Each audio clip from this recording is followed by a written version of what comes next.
Hello, I'm Susan Popoola, and this is the Leading in the Mosaic World podcast. There's so much going on in the world of work and the world at large these days. It makes it more complex for people to navigate and for leaders to lead it all. In my work, I support leaders in their leadership journeys, the development of their organizations, enabling them to navigate complexity and optimize their outcomes through their people. In the Leading in the Mosaic World podcast, I speak to a rich diversity of leaders about their journeys and their experiences of leading, from which I trust my listeners will gain some great insights and inspirations for their own journeys. I'm Susan Popoola, and this is the Leading in the Mosaic World podcast. My guest today is Dr. Arun Verma, Inclusion, Intersectionality and Impact Leader. Dr. Arun Verma is a leading figure in integrating intersectionality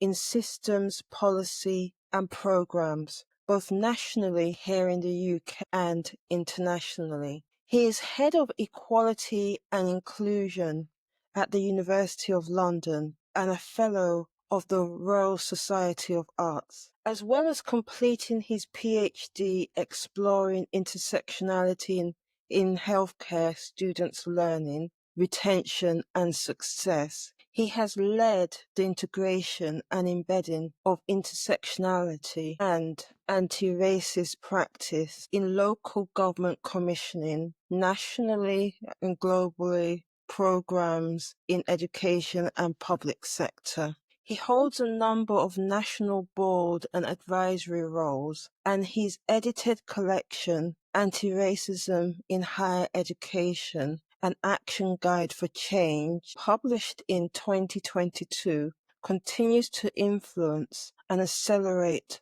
authentic and transformation action for equality and inclusion in higher education. Arun, thank you for being my guest today. Thank you for having me, Susan. It's good to be here.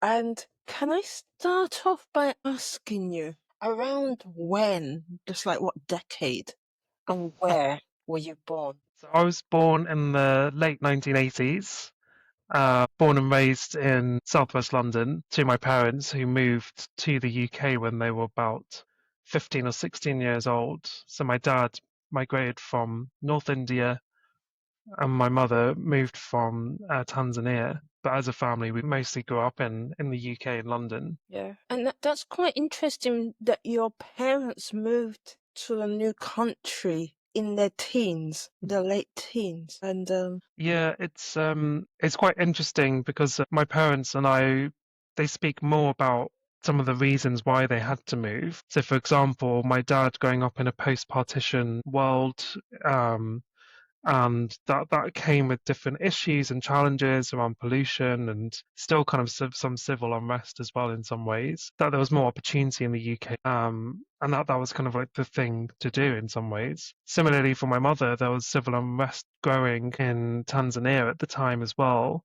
so they had to leave because it wasn't necessarily safe for them to be there anymore. So it's quite interesting because we've only recently started having those conversations where I've been learning a little bit more about my parents' histories and what kind of led them to the UK. And I think once they got here, they finished school and just started working in factories and doing quite manual labour, which I think was quite common for racialized people of colour at the time in that period. no, I mean, thank you. Can I just go back just very briefly? What was the partition? And I mean, we could spend hours talking about it, but the assumption is that everyone knows what the partition is. But since that's not the case, just briefly, what is the partition? What was the partition of India that you're talking about? Yeah, of course. So I won't be doing this huge amounts of justice to the people that have spent their lives studying it.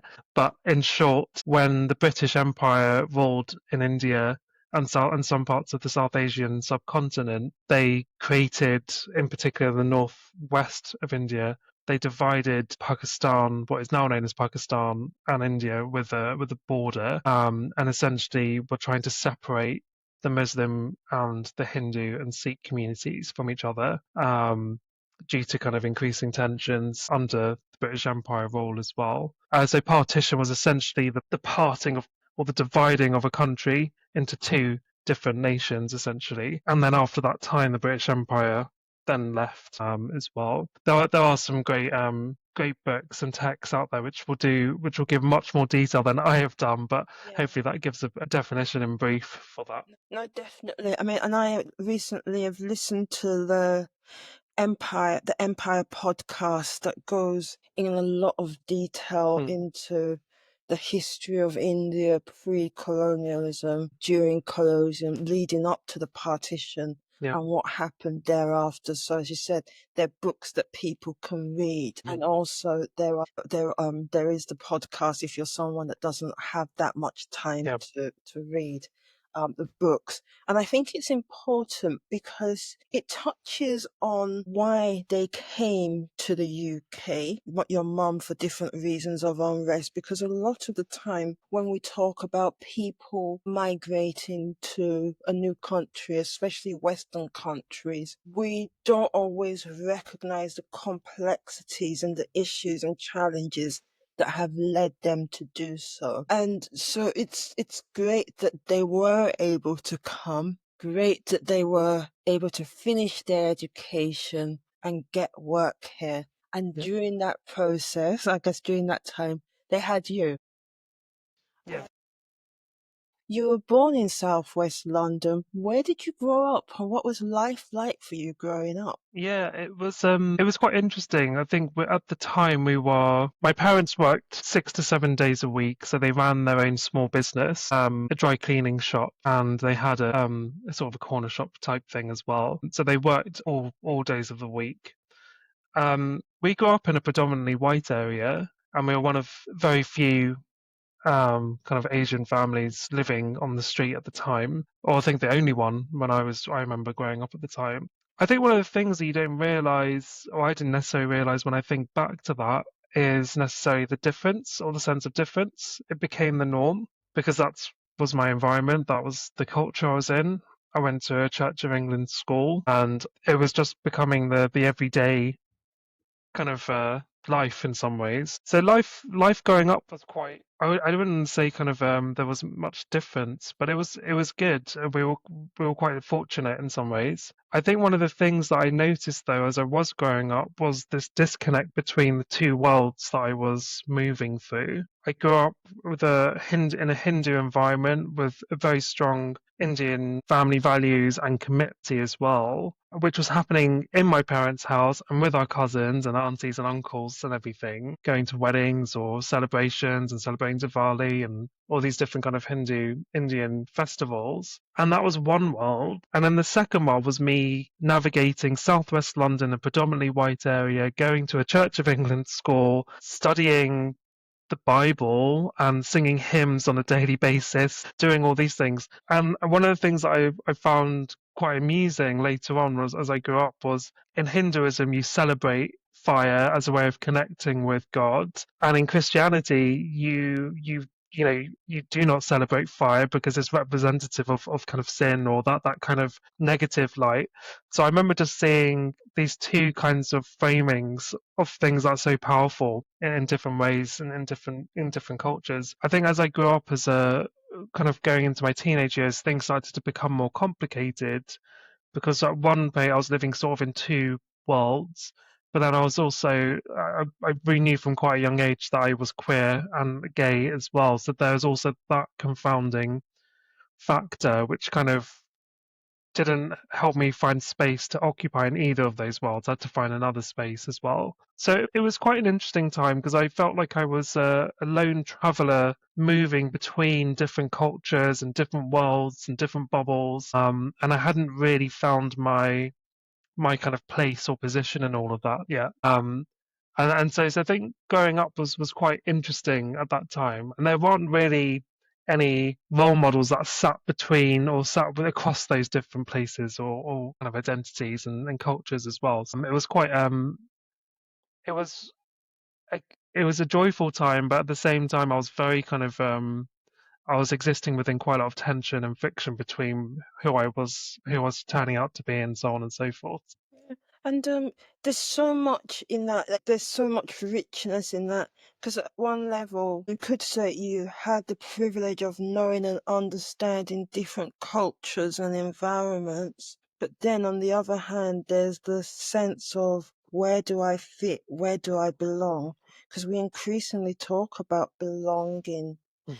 these days, more so than we used to in years gone by. I'm wondering how you actually navigated that. I think when I was much younger, I didn't navigate it. I didn't have the tools. I didn't have the kind of mindset or kind of understanding of how to move through these different spaces. And not knowing how to do that resulted in me experiencing mental illness and anxiety and depression when I was in my kind of early mid-teen years, because I just wasn't sure why I was not fitting into these places quite neatly. And so it took a lot of work to understand, to find my own community, to find people that were similar to me, that were connected to me by values rather than by characteristic, if that makes sense.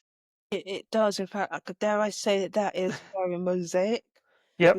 I might have explained to you previously the concept of being mosaic Mm, is we are all different in all sorts of different ways. yeah, But it's how we bring those different parts together to yeah, create something beautiful, bound together yeah, by our common values, common purpose to act like glue. yeah, And it seems that that is what you ultimately did.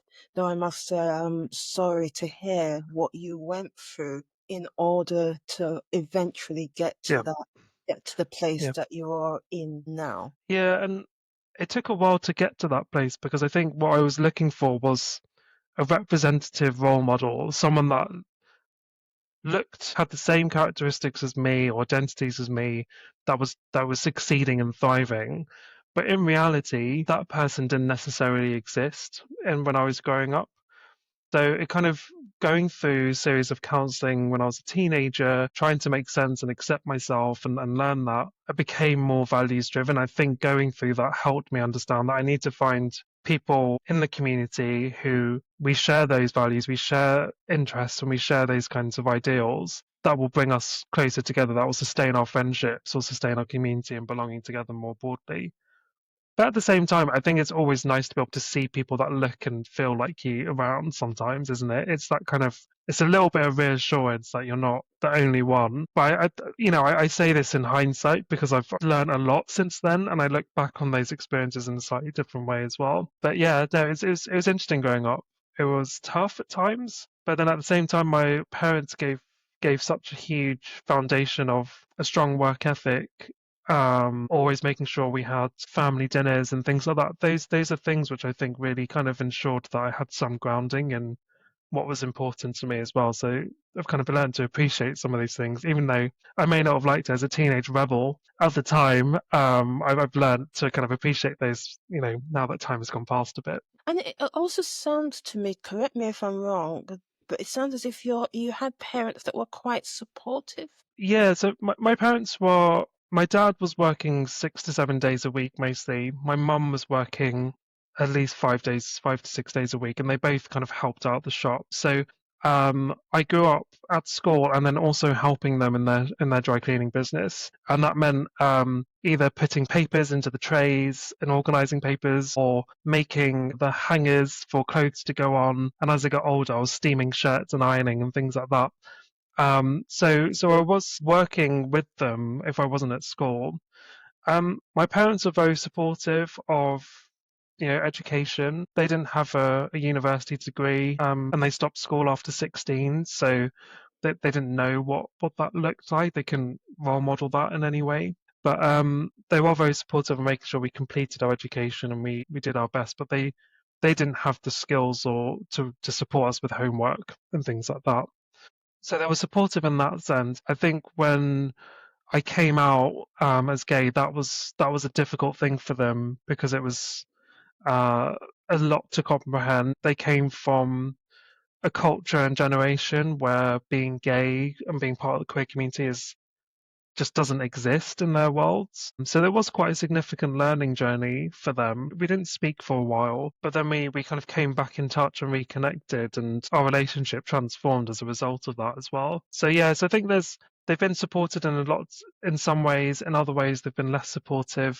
But we have been on quite a significant growth learning journey together as well over the last 10 years, I'd say. Yeah, and I guess that must have been tough. I mean, navigating the difference, the awareness of who you are, I guess the lack of acceptance in earlier days, and I guess for them also trying to understand something that would have seemed alien to them. Can I ask, what helped them in understanding? I mean, how them helped you in terms of understanding and being able to reconnect? My siblings were a huge support, three sisters and a brother. So at the time, they helped a lot. They were very supportive of me throughout that kind of period. And I think with their support and with time, there was an opportunity to have a conversation with my parents and just try and, I was trying to move from my anger, to kind of learning about why they felt the way they did. They kind of understood my journey as well a little bit more. So I think we just got to a place of understanding, but that was a result of my siblings really kind of helping have those conversations while I wasn't there, essentially. I mean, the conversations turned around completely because, I'm now married to my husband, and my you know my partner is very welcome in the family, and we do things together. So it's been quite say a 15-year journey from having not spoken for quite a significant time to now being fully wholly part of the family as well. And I've seen like a huge change in my parents, and I think their open-mindedness and their willing to learn is what has really kind of helped that happen as well. So I think it's a combination of things. It wasn't just me. It took a village essentially to bring the conversation around and um yeah, kind of talk through any of their concerns and things like that. Yeah. So I guess because I'm just thinking, even though people are more aware, generally more aware and accepting of people that are gay, people that are queer than they used to be, more so in some of our communities than others. Hmm.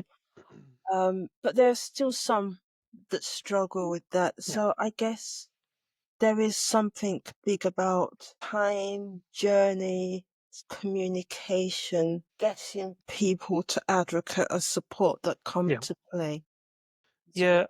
It took a little bit of understanding from my part of thinking what my parents have really been exposed to. And when I thought about where they grew up in parts of India and Tanzania, queerness, the LGBTQ plus community, for example, were not present in their everyday lives at all. In fact, they didn't exist until they got to the UK. And obviously, in the 70s and 80s, things were very kind of, there's lots of negative portrayals of the gay community with the AIDS pandemic and things like that. So it was just kind of, that was their frame of reference, and that's what they knew. So that when I came out to them, it was very much challenging that notion. And I think with time, it kind of got better. But I did also have to find a way of kind of going, I don't think they're trying to hurt me. I think they're just trying to find a way of reconciling what they've learned over their lifetime and what's happening now in some ways. So yeah. It sounds as if there's probably a lot of fear there for them. And actually, I mean, some people might say, yeah, right, if I say possibly concern. Yeah. Yeah, I think so. I think you're right in the sense that now, 2025, and so to some degree, it's conversations a little bit more open. Hear more about much younger queer people coming out or not coming out. They're just doing their thing, which is great. Think about some of my family, my niece and nephew who've been at school with people who are part of the community as well and just kind of exist because that's and there's no kind of question about it. So I think things are shifting. I think people are less likely having to sort of do that coming out of the closet type thing, which is good. But I think in that I think it's still quite variable across the UK even Yeah. in certain parts. Yeah. And I'm just thinking I could very easily assume that this is why you work in the diversity and inclusion space around intersectionality. It almost seems like a natural path, though not the only path for you to do the work you do. So rather than me as you, how did you get into that diversity and inclusion space that you work in, most specifically relating to education? So it was quite interesting, and I guess like speaking to about where I grew up and how I grew up.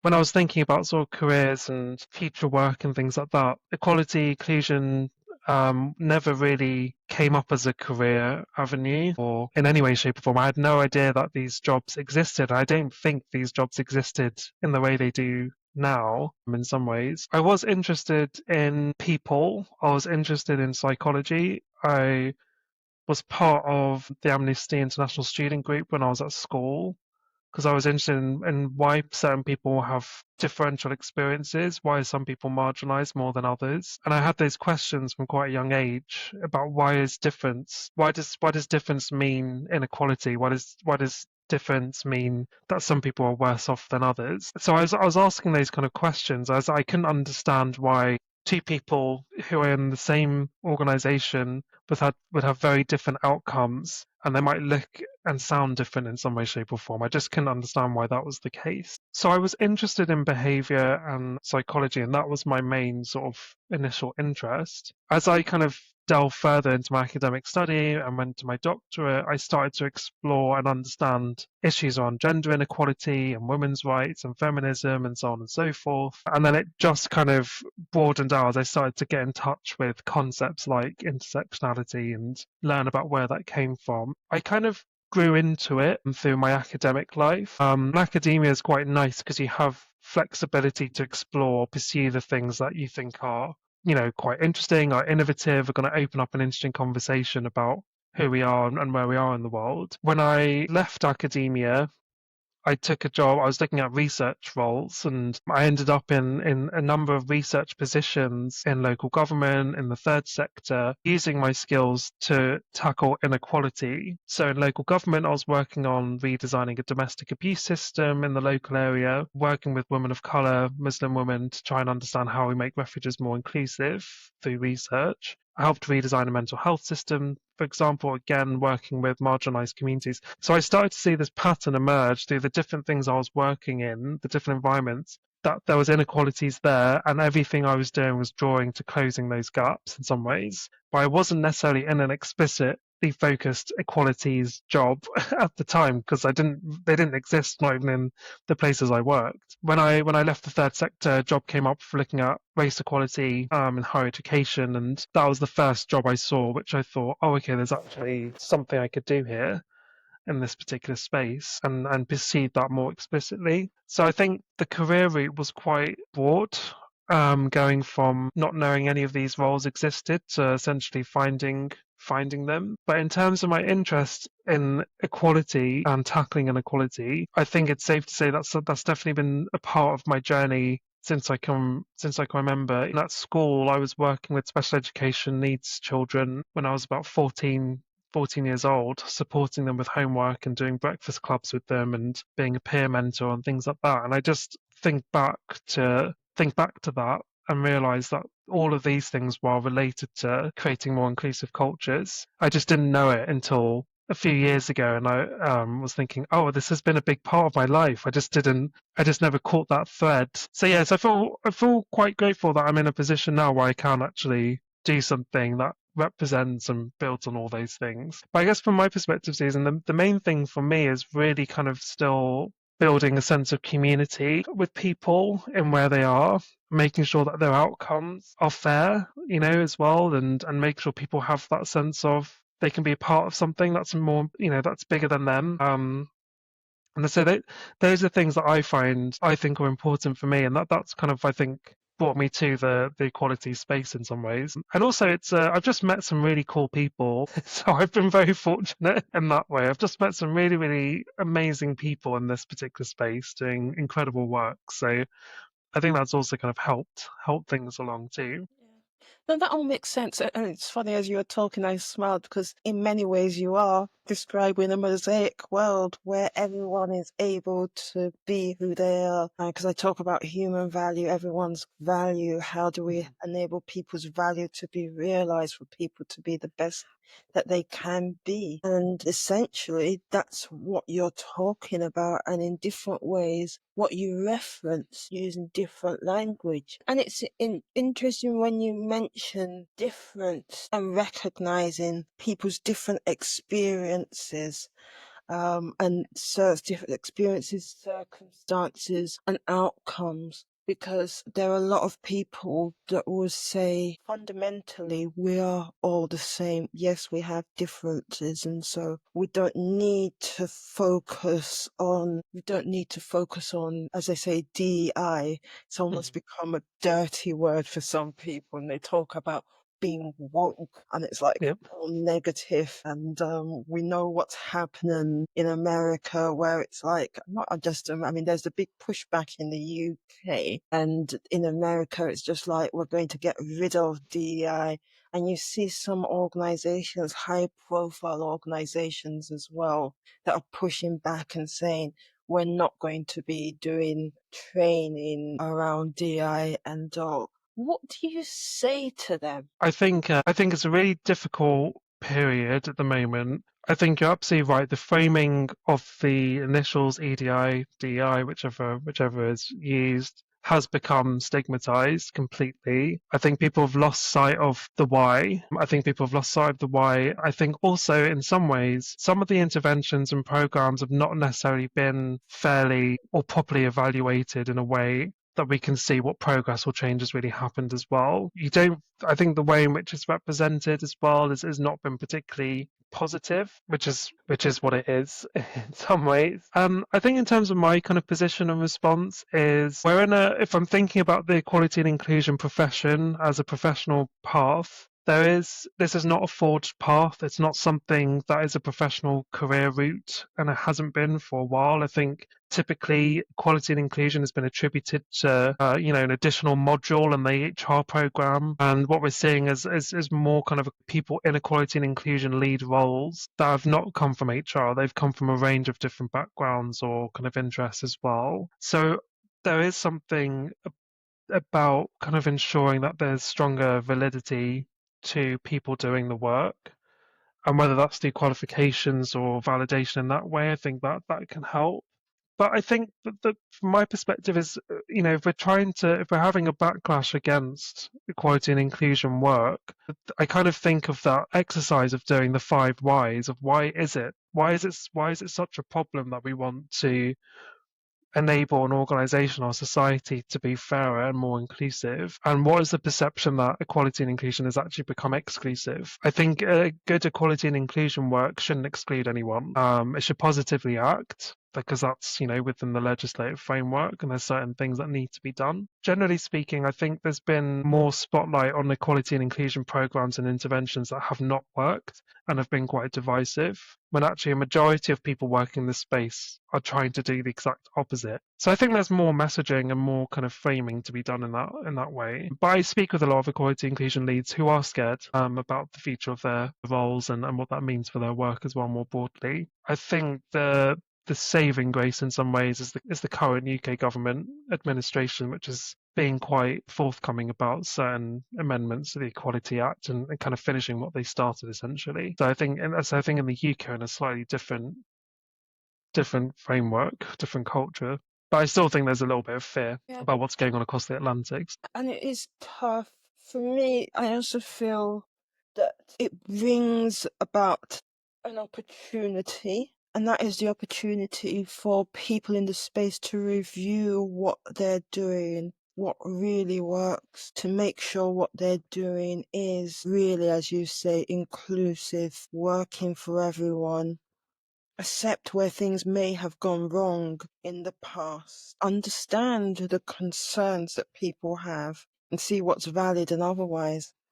In some ways, if you don't mind me saying, it goes back to your earlier experience with family, and whereby there was a lack of understanding, you could almost say on both parts, And there's the need for that conversation to understand where people are coming from, not necessarily to accept everything, but to understand where people are coming from in order to find a way to move forward. Yeah, I think it's I think just as you mentioned, when I think about people's kind of frameworks or kind of backgrounds to where they're coming from on these certain things, I think there was this kind of notion that there's a one community, there's a one nation narrative. And I've been in, I did some kind of equalities talks and work in Belgium and the Netherlands, for example, where they do have this sort of narrative that, everyone in the Netherlands or everyone in Belgium is one part of the same community. We're all one nation, that kind of thing, and which is a really nice thing to be able to say. But then when you started to look at what was actually going on within on a national level, you started to realize that people weren't part of that one community. There were people that were on the periphery of that community, and there were people not able to succeed in that community as well. So it's a nice sentiment, but I think it's also being able to kind of reflect on the reality of things as well. I mean, I will say I think there's some equalities work that I've seen which could have been better, but I think we didn't have directors of equality and inclusion, that not as many as we do now, for example. Those leadership roles that came out after 2020, for example, there was a lot of people that a lot of organizations that invested in these roles, and I'm not sure if all of the, if organizations knew what they actually wanted from that, in the way that they might have other more established roles in some ways. So I think there's a bit of learning to be done in terms of what organizations really want and need, and how do they measure their own impact about what the role does and what the kinds of work needs to be done as well. But I see that shifting in some ways. I see kind of more qualifications and accreditations coming out, which I think are really powerful, which I think should help, hopefully. Yeah. And I agree with you in terms of not knowing what you want, but starting. And then I think now is the time to evaluate within organization. I would say part of that evaluation is at the leadership level, but also part of it is talking to all members of staff, or at least representation of all members of staff. And I'm just thinking, you have a special interest or focus in education, specifically, but I'm sure not exclusively, higher education. Why is that? Because you did write around and did the research and have done the frameworks around anti-racism in higher education. Why is that? One of the reasons I kind of drew to higher education, there's a couple of bits. One is that universities are built on the foundations of being disruptive in society. And I mean that in the most constructive, positive way possible. Universities have always been reflective, or been quite critically reflective of what's going on in society more broadly. And they've had the autonomy and agency to kind of have the freedom to kind of say what they think about what's going on in the world, whilst also contributing knowledge and innovation that shape conversations on a day-to-day basis.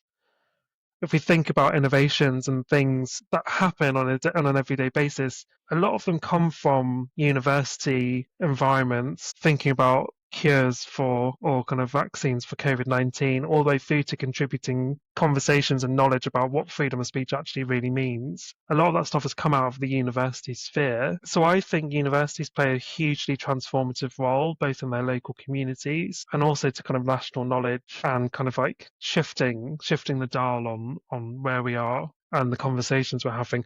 I always think about it in terms of, what's really going to change the conversation at the local coffee shop in town. And it's usually universities that have started something at an academic level, and then it's trickled down through the media and through policy into those kind of local coffee shops for conversation. So my view is that higher education is hugely transformative for society. It's a place where you can take risk. It's a place where you can innovate, you can explore, you can get into productive disagreement and constructively disruptive conversations, which you can't do in other places.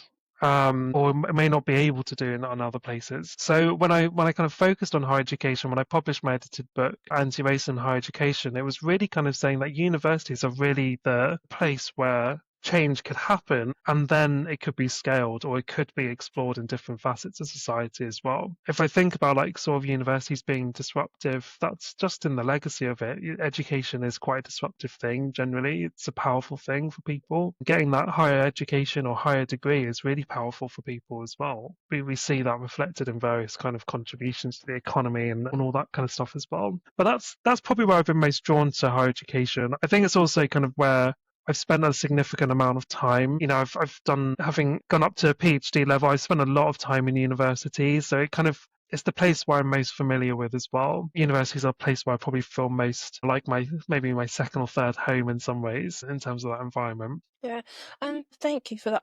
I'd just love to know, I mean, your work, you're spending time in that third home, and everything else that you do within education.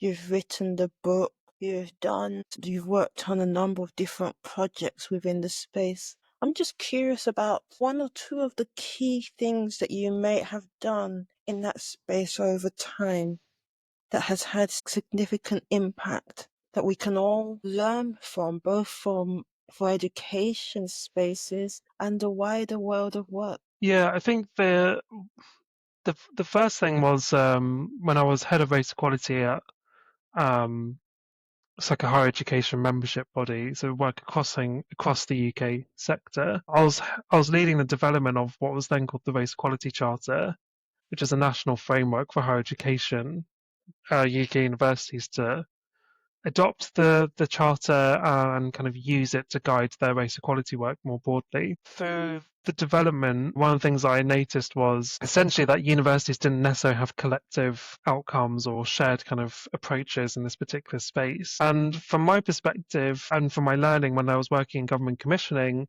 nothing really changes if you don't have a multi-agency approach or if you don't have a community approach in some way. One of the things I did was help design a theory of change, a roadmap to becoming advancing and tackling racism, essentially to enable UK universities to work together, maybe closer together regionally or kind of in size and scale, to work together and collaborate on what they can do to collectively tackle racism in their universities. And that was the first piece of work there where universities came together to identify what their outcomes would be, what shared activities they could do, and also where they can kind of cross-fertilize ideas and share resources and share knowledge. That first learning was really kind of an opportunity to kind of ensure that universities were not, I mean, of course they're competitive and they have to be in some ways, but actually there's a lot of shared collaborative working that can be done to really kind of make a more inclusive culture in this space. So that was a huge piece of work that I led across the UK higher education sector, and I was working with about over 90 universities in developing and designing that piece of work or that strategic work. And I think that's one of the key things I learned through doing that particular piece of work was really that if we're not working together as organizations, we're not really going to be able to survive and tackle the things we're supposed to be tackling. And that's something that's been really, really big part of my work is actually trying to ensure we've got stronger partnerships, stronger collective action to make changes happen. So that's one thing that I kind of led on. I think one of the challenges during that time though, when I was doing that work, was then we had a letter from the then Minister of Higher Education who kind of talked about the relationship between the Race Equality Charter and freedom of speech. So we did have to challenge and navigate that political turmoil as well. That was very, very difficult in that particular time. So keeping up that momentum whilst other things were at play were quite tricky. I think the other kind of like significant piece of work was really, kind of help me kind of really understand what systems leadership and systems change really mean. I mentioned when I was in a local government organisation, me and a colleague conducted research onto a mental health system to try and reduce waiting times by about half because urgent care referrals were just way too long for children. And this was a children and adolescents mental health service. We did a whole systems piece of research and evaluation on that and identified and made clear recommendations that eventually worked to reduce the waiting times for people in need the most. And that really helped me, going through that process, really helped me understand the need that if you want to be sort of making those cultural changes or fostering good relations or building those inclusive cultures and so on, you have to understand your system. You have to understand the way in which different agents, relationships, knowledges, expertises interplay in that system. You need to find those enablers and pain points in the system in order to make a change happen. And that was a really kind of big piece of work because working with obviously NHS clinical commissioning groups and the government commissioning groups and various other regulatory and legislative conditions and so on and so forth, that you couldn't not become a system leader having done that work. You had to understand that. If you don't look at the whole system as a whole and all of its component parts, you're not going to make the change you needed. And I think that's been one of the massive learnings that I've been continuing to build and use when I'm thinking about equality and inclusion. So yeah, so that those are probably two things which I think of are kind of key learnings. Hopefully that helps. And both of them are massive. Because as you're talking, I mean, and there's a connection between the two, and just picking up a couple of the key things that come to the fore. One is that whole bit about collaboration, working together with people. The real difference, the real change comes about when we don't just work in isolation, but when we work with others. There's the learning, there's the greater impact. And so Yep. I'm like a full advocate for masterminding and partnership, whatever form it might take. So that's of critical importance. But then there's that second bit about the systems. I'm like a systems thinker as well. So it's always like looking at, really understanding the different systems, the different component parts, how they interact. What are the points where you where the pain points and everything else. And in some ways, I would argue it almost gives just a justification for the importance of the inclusion work, because it's understanding how things work or don't work for different people, the impact and the challenges. And it's only when you really understand that diversity of experience, of impact, of who people are, that you can really make systems and things work better, more Yep. effectively for the benefit of Yep. everyone. Yeah, and I think in my current position, I work across the system. The first thing I did in the first 3 months I joined is I created a systems map, a high level systems map of where I am in that, where the team is, and what's our strategic direction, and where does it feed into. So you can imagine that the map looks quite messy, in some way, shape, or form. But having understood and done training and learning around systems change, that research into it, and that systems thinking, I understand that, particularly in equality inclusion roles, you have to be able to move into different parts of the system in order to make changes happen and get comfortable being in quite uncomfortable places. I don't mean in terms of safety, but being in places where you just don't necessarily have the subject knowledge, but you can apply your equalities knowledge and questioning to that. And I think that's where the systems thinking really kind of has been quite powerful, because I've been able to put myself into conversations about AI, which I don't know huge amounts in terms of the technology, but I understand the ethics of it now, and I've learned that, and I can apply the equality lens to it. Theta finance, and so it's just these things which might be out of our subject specialties for some in some ways. That systems thinking has really, really been powerful to engage in those conversations. Yep. No, I totally understand, identify with that. And I guess it's where intersectionality comes to the fore as well, because it would be easy to look at things at a superficial surface level, which is where sometimes people say we're all the same. No negative intention when they say that, but we're all the same. But then when you break it down, and for instance, you say, oh, but okay, women are like this, and we need to understand women. But then there are the different experiences of different groupings of women. Yeah, And I guess that's where the complexity of systems and yeah, intersectionality come to the fore, recognizing that. yeah. I think one of the things I've learned over time is the similarity between intersectionality and systems thinking. In some ways, there's a bit of an overlap, and that's been my main sort of academic interest and pragmatic interest for and specialty for a number of years now. I'm really interested in how you put intersectionality into practice. What does it look like? How do you evaluate when you've done it? What does that really kind of mean?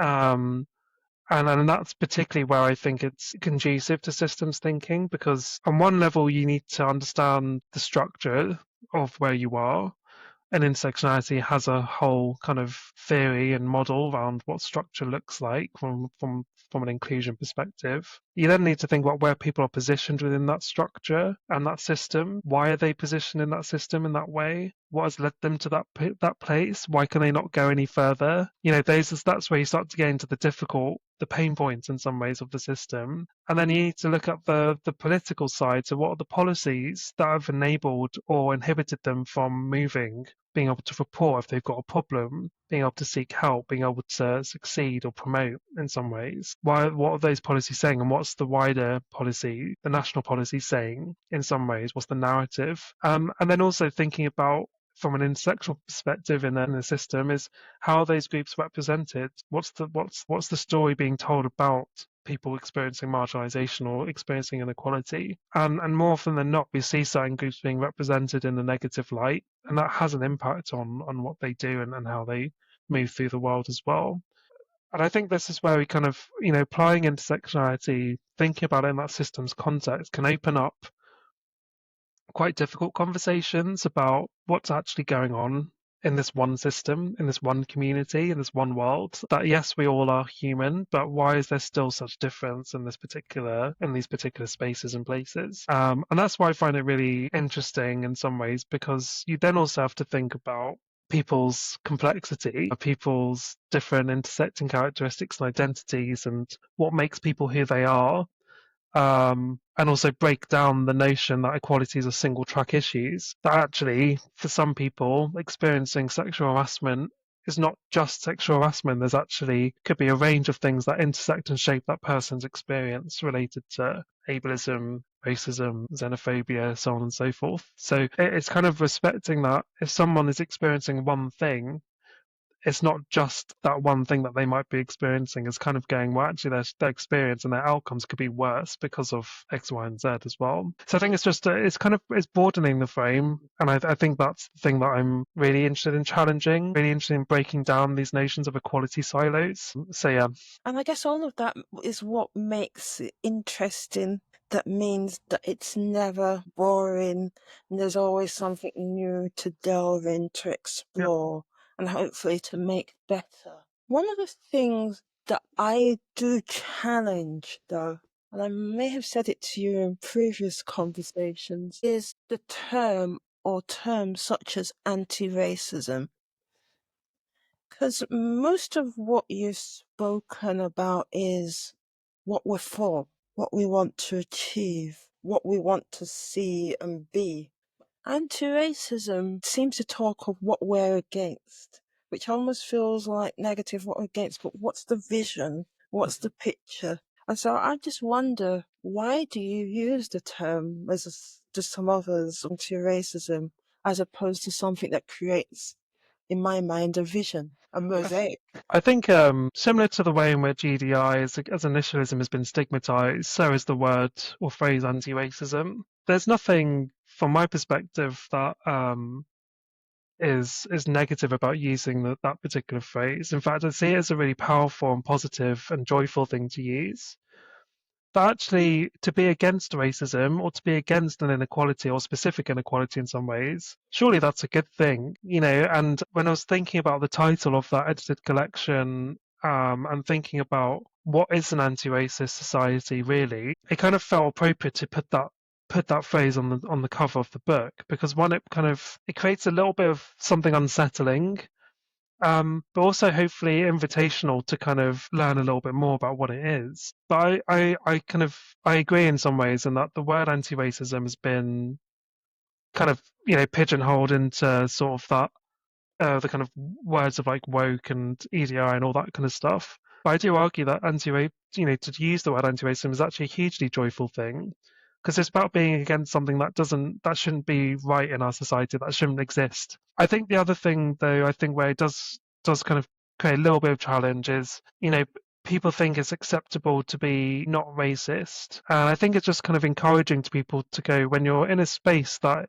doesn't include racialized people of color, for example, who's standing up for them in those spaces? Who's asking the difficult questions there? And even thinking about, like, if you're going to be anti-ableist, again, like, who is proactively going to ask those difficult questions? Who's going to be supportive of the community when they're not in the room and that's where the decisions are being made? So I think using the word or the precursor of anti towards any, being anti inequality, I think it just evokes that notion of being more proactive, being a little bit more kind of confident to say, actually, this is wrong. One of the things that I kind of I'm always really impassioned by and empowered by is seeing the kind of movement of students speaking truth to power.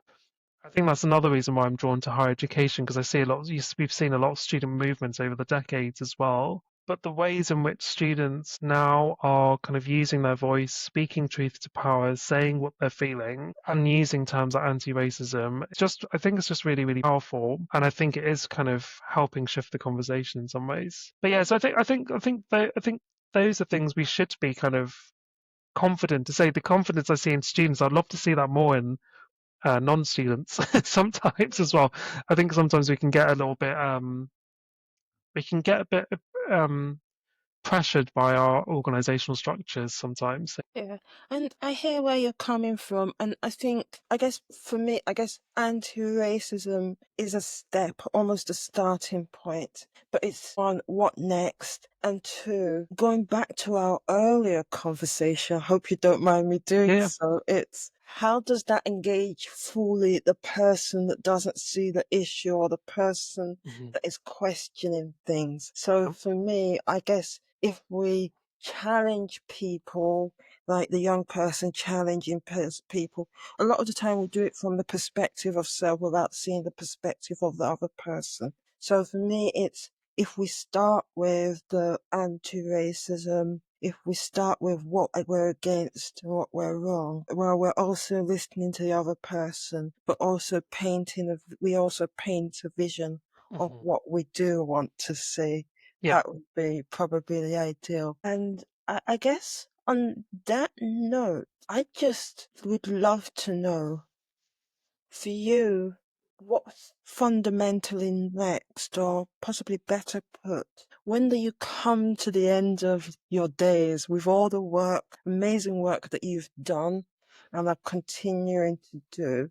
What would you want your legacy to be? What would you want to people to say about what you have achieved, what you've done, beyond what you're against? I think if I think about that question, my main way of working, and it's always been this way, is to have created spaces, places and platforms where people who have not been seen or heard, are not able to participate, or not empowered to participate, can be involved in the change. So if my legacy is that I was able to produce those spaces and create places where people could be heard and change could happen, I think that would be truly joyful. I think the other thing as well from my perspective is I went from a place when I was a teenager thinking that the whole world was against me to learning the reality of how to make things change. And I found that joy as an act of resistance has been hugely powerful from a well-being and self-care perspective, but also opening up